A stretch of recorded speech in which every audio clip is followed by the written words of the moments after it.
is the next sort of big fight? We've won a couple of the opening rounds in the net neutrality battle. What do you think is going to be the next sort of round in this fight? Okay. And you want this, focus on net neutrality per se, or?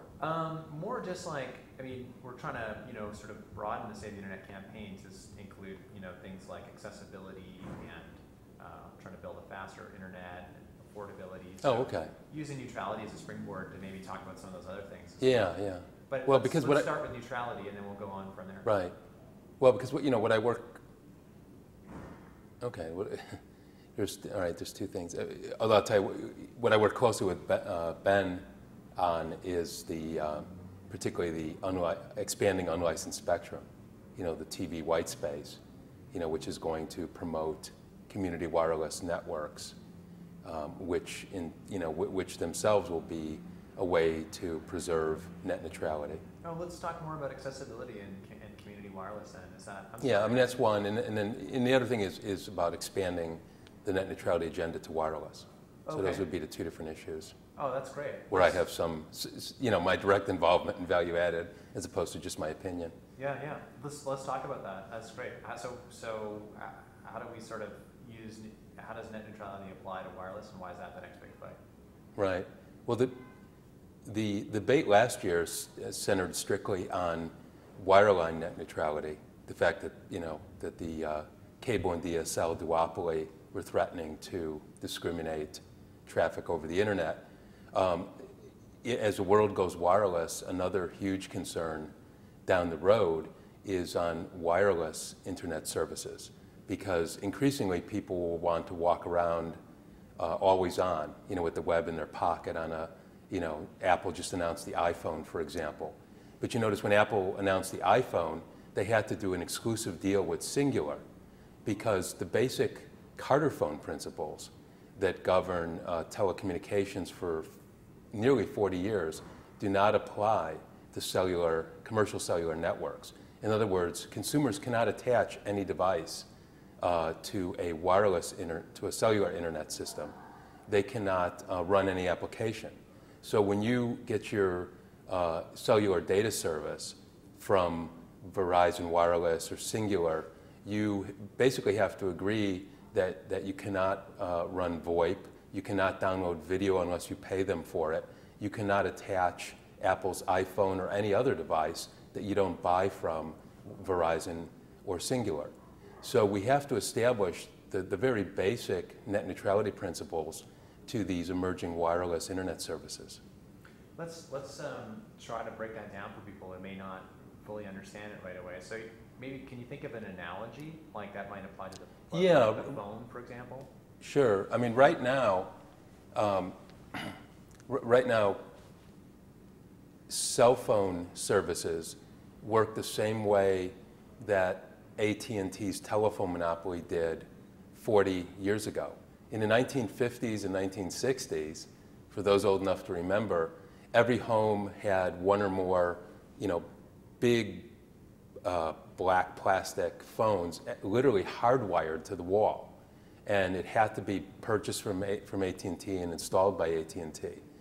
And then in 1968, from a court decision called the Carter phone decision, all that changed. There was basically the government-mandated network interconnection. In other words, that the consumer could attach any device. And so that allowed the creation of commodity telephones, answering machines, faxes, and ultimately the dial-up computer modem. So the United States led the world early in the internet only because of these network attachment common carrier principles.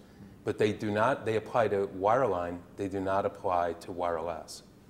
So you're saying in part that wireless is actually sort of taking advantage or circumventing a lot of the legislation that applies to wired networks. That's right. The common carrier, some of the basic device attachment and other common carrier principles that apply to wireline communication services do not apply to commercial wireless services at all. So something as fundamental as the Carter phone principle that dates back to 1968, which allows consumers to attach any device to the network as long as they don't harm the network. So things like answering machines, fax machines, and dial-up computer modems. You cannot do anything like that with a commercial cell phone service today.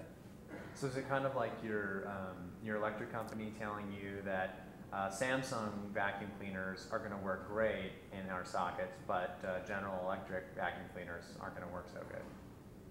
Right. Yeah. Well, I mean, one analogy is if the electric company required that you buy the refrigerator from them because they only allowed.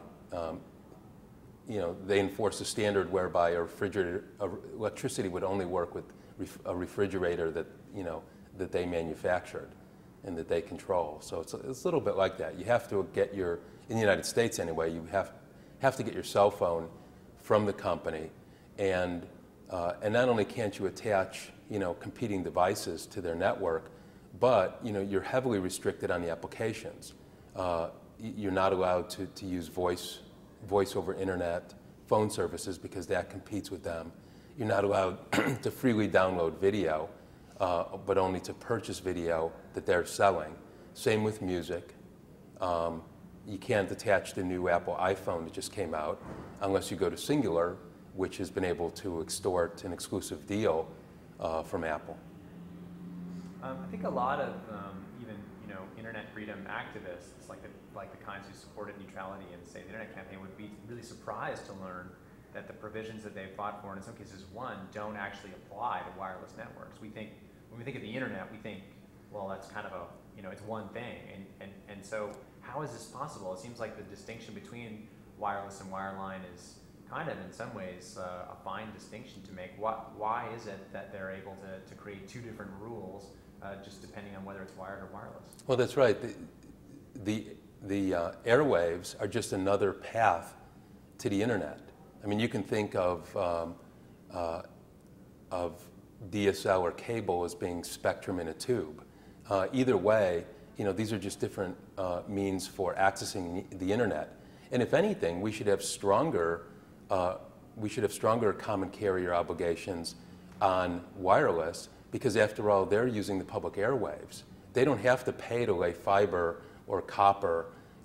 They don't have to pay for that infrastructure because they're borrowing with a license an infrastructure that's already owned by the American people, the airwaves. So what do we do about it? How do we ensure that the kinds of protections we've been fighting for up to this point around the internet apply to wireless as well? Well, I think for starters, the legislation that's been introduced and will be advocating for network neutrality should be broadened to include what will be the future of the internet, increasingly wireless. Increasingly, we'll want pervasive connectivity, and people will want to go back and forth seamlessly between wired and wireless connections. And so we should make sure that we define network neutrality to include both the wired and the wireless pathways.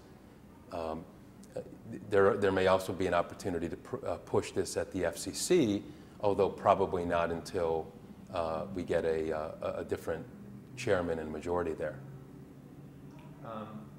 What makes you say that? You think, has Kevin Martin already come out and said that he's going to resist the kinds of measures that you're talking about? No, Martin hasn't taken a position on this specifically, although we can imagine from his opposition to just basic, net neutrality on the, on the Bell systems, for example, that he would certainly oppose this.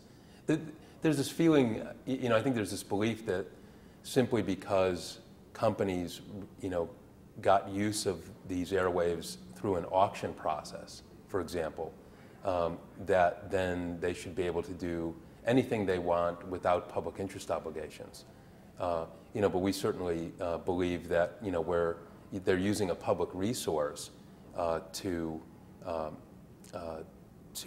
build their business, that reasonable conditions ought to be attached to that, particularly if they're serving the public interest as clearly as a network non-discrimination principle does.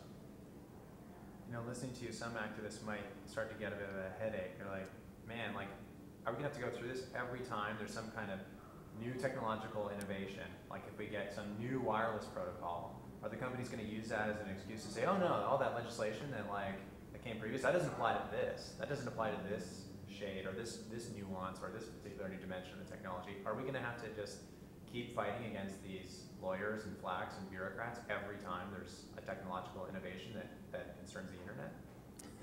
Well, I certainly hope not. I mean, one way to avoid that would be to enact a principle, that simply applies to any way to any means by which you access the internet. So, for example, right now the Communications Act artificially divides what's a convergent world, a convergent communication world, into all these different titles, depending on different services. And that's why every time a new service comes along, we're forced to fight over the rules again. But it should just be one general non-discrimination principle, treat like traffic alike, and really get out of the way. Last question for you. Looking ahead, even over the next 3 to 6 months, are there specific battles, either in Congress or at the FCC, that we should be keeping a close eye on? Right. Yeah. One extremely important battle that's happening right now is to open all of the vacant, unused television channels for shared, unlicensed access. Currently, there's a vast wasteland of unused airwaves that are allocated exclusively to broadcasters, even though they're using less than half of it. This is the most valuable. These are the most valuable frequencies that cut easily through buildings, walls, trees, and it's being wasted. So right now, the FCC and Congress are each considering a rule that would allow all of this so-called TV white space to be opened up for open public sharing. Just like the frequencies that are used for Wi-Fi today, these would be free, open access airwaves. And who's against it? What's the argument against doing that? Well, the broadcast lobby has pulled out, all stops to try to defeat this because they've had exclusive rights to these airwaves, which have a market value, by the way, on the order of $200 billion. They've had exclusive rights for 50 years, and they've always had dreams, that as their eyeballs move from over-the-air viewing to cable and satellite, which they've done, fewer than 15% of American households are watching over the air, that they would be able to either sell or use that spectrum for something else, to really harvest that $200 billion worth of value. But this would essentially take all that spectrum away from them and open it up to the public, to anyone to use freely for Wi-Fi type services. Opening the empty TV channels would be the rocket fuel we need to boost community wireless to the next level. And there's clouds of connectivity are being put over cities from Philadelphia to counties like the Sacramento region to entire states in New Hampshire and Vermont. But those community wireless networks cannot go to scale. They cannot deliver high-speed applications without more access to the airwaves. And the vacant TV channels are exactly the airwaves they need to be successful and to provide a competing pathway to the wireline duopoly. Oh, go ahead. You would still to answer to Matt, but just for me as someone who's learning a lot of this stuff for the first time, it's interesting to me to know why you personally are passionate about this and why someone who's hearing about it for the first time should become passionate about it. Well, I think I've been passionate about it generally because of the tremendous digital divide that exists out there. I'm realizing that really in this emerging wireless future, opportunities in employment, education, business, and culture are all going to depend on having high-speed access to the internet, not just in cities, but in rural areas, remote areas, low-income areas. And right now we don't have that. And in fact, the FCC and many states are in the process of allowing the fiber build-out by the telcos to redline. So these communities, even if they have some slow access to the internet today, will not have the fast and ubiquitous access you'll need for individual opportunity and community development tomorrow. So that's a huge gap that we need to anticipate and bridge with public broadband. And in your mind, is community Wi-Fi the single best way to have an internet for the many instead of just the few? Yeah, exactly. Community wireless broadband is by far the quickest and least expensive way to extend universal and affordable broadband to every corner of the country.